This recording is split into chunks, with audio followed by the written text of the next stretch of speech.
Assalamualaikum warahmatullahi wabarakatuh. Sahabat-sahabat semua, rakan-rakan yang dikenali, yang baru kenal, yang baru masuk.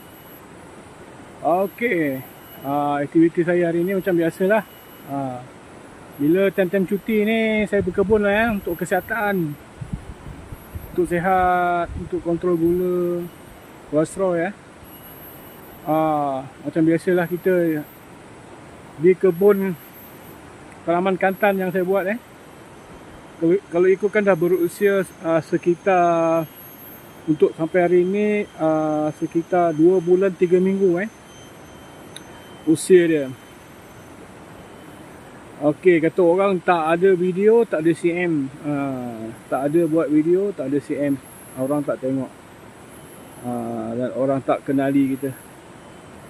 So macam biasa lagi saya update sikit lah ya. Saya punya tanaman bunga kantan saya yang berusia sekitar 2 bulan 3 minggu. Okey geng. Okey lah, macam biasa sahabat-sahabat. Ini adalah rhizome kantan saya yang berusia 3 minggu. Yang berusia 2 bulan 3 minggu Dah ada pokok lah, ada naik lah. Dah ada anak dah semua lah Ni batang asal dia, benih dia, rhizome. Okey. Okey sahabat-sahabat, dah ada lagi tunas yang baru Okey, tunas yang baru naik. Dia antara celah-celah dua batang benih kantan saya ni dah ada rhizome ataupun dah ada benih baru, tunas baru naik. Okey geng, kita tengok yang seterusnya. Kita check tengok lagi ceng. Ni pun dah ada dah dah ada tunas baru. Tunas baru. Yang ni baru tanam dah sekitar 3 minggu. Ni dah ada tunas baru.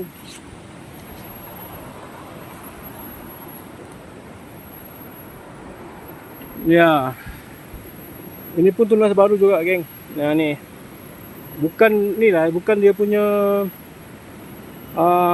benih kantan ni, bukan bunga dia, bukan bunga kantan. Ini adalah pucuk baru. Pucuk baru Ini pucuk baru. Baru naik. Bila naik kita nampak Okey. Dah nampak bersemak lah ya tempat saya ni. Kebun ni dah nampak bersemak Padahal saya dah mesin rumput tu, tapi dah sekitar 3 minggu saya mesin rumput hari tu. Hujan bila hujan rumput pun naik. Okey, rumput yang seterusnya. Ni pun ada tunas baru, sahabat-sahabat. Ada tunas baru.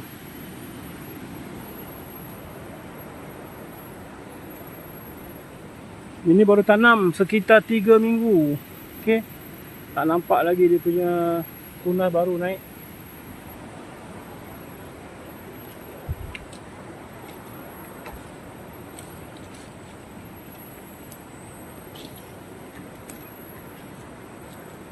Ini pun sama 3 minggu baru tanam. Okey geng.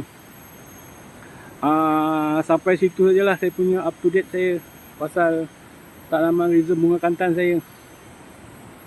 Lepas ni saya nak membersihkan lagi pokok-pokok yang liar tu, saya nak bersihkan. Nanti ada benih baru, nanti saya akan tanam rhizome yang baru. Kita perbanyakkan lagi tanaman selagi yang mampu lah. Okey. Apa lagi nak cakap? Tak ada video, tak ada CM. Okey geng. Kepada yang berminat ataupun yang ingin tahu pasal tanaman bunga kantan, bolehlah follow saya, ikut saya. Saya akan share sedikit demi sedikit apa yang saya tahu lah yang saya belajar. Okey, kepada yang pejuang-pejuang CM tu, semoga tuan-tuan akan dapat CM. Okey, semoga dipermudahkan urusan, lancar rezekinya, selamat dunia akhirat. Okey geng, itu sajalah ya video saya. Saya nak tunjuk banyak-banyak pun tak boleh sebab hasil tak ada lagi. Hasil tak ada lagi, pembeli pun tak ada lagi. Ini baru tanam ni, tak ada benda lagi saya nak tunjuk. Semua saya update sikit lah ya. Okey, terima kasih sahabat. Jumpa lagi di video yang seterusnya. Sambil berkebun, sambil exercise, insyaAllah sihat walafiat. Sekian, terima kasih. Halo geng, ni tempat baru saya nak buka ni. Saya nak cuci ni, nak tebas. Tempat baru. Saya nak buka kejap lagi, nak tebas. Saya buat sikit-sikit lah, janji sihat 20 Umur-umur nak masuk 5 siri ni, kesihatan nak kena jaga. Tak boleh nak rehat je, kita kena keluarkan peluh. Gula dalam darah tu, kalau tak bereksersis, susah nak keluar. Susah dia nak keluar. Okey. Ni saya tunjuk tempat dia, tempat baru. Bukan baru jugalah, sebelah-sebelah dengan tempat kebun ni jugalah, nampak sebelah-sebelah aje. Bersebelahan Kita buat sikit-sikit. Itu pokok petai pokok petai. Kalau tuan-tuan suruh saya panjat, saya tak boleh lah. Saya bukan kaki manjat petai. Okey, saya suka menanam, menebas, macam tu je lah. Okey geng, jumpa lagi geng. Baik.